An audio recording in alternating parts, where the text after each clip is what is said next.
అంటే ఆ మాట అన్నారు కాబట్టి అదిగో చూసారా వైసీపీ వాళ్ళు వాళ్ళకి ఇచ్చుకున్నారని చెప్తారు ఆటోమేటిక్. అందుకోసమే తీసేసి వాళ్ళు అసలు అర్హత లేదు అని చెప్తారు.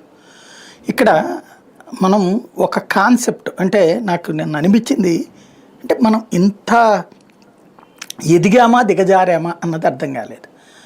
40% అంగవైకల్యం ఉన్నటువంటి వాళ్ళకే ఇస్తున్నాం పెన్షన్లు. 40% అదే 40% పైన ఉంటేనే ఇస్తాం. మిగతాదంతా కూడా దాన్ని ఏమంటారు అనర్హులు.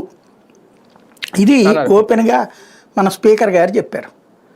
అవును అవును కరెక్ట్. ఓకే, చట్ట ప్రకారం మీరు పెట్టిన లెక్కది 40% అంగవైకల్యం ఉంటే అన్నటువంటి. ఇంతకుముందు ప్రభుత్వం 10% ఉన్నోళ్ళకే ఇచ్చింది అనుకుందాం.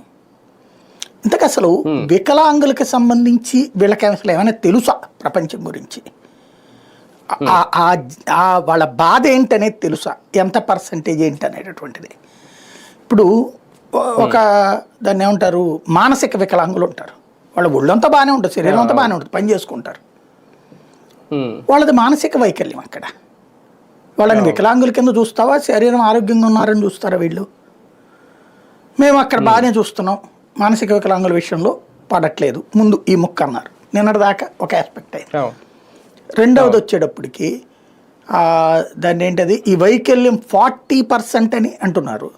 ఇప్పుడు ఫర్ ఎగ్జాంపుల్ అంటే ఈ వైకల్యం ఇంపాక్ట్ ఎట్లుంటుందంటే, ఈ చెయ్యనాది 2 సార్లు ఇరిగింది.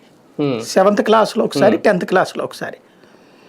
ఇప్పుడు యాక్చువల్గా ఇదిగో ఇట్లా పెడితే కనుక అది కనబడుతుంటుంది, ఒక పక్కకి ఉంటుంది అనమాట. కానీ ఇదే చేత్తోనే పనిచేసా. వాస్తవంగా డాక్టర్ గారు ఆ చెయ్యి తీసేయాలన్నారు అప్పుడు, చెయ్యి ఇరిగిన టైం.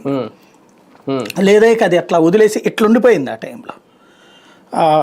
ఈ చేత్తోనే మొత్తం అలవాటు చేసుకో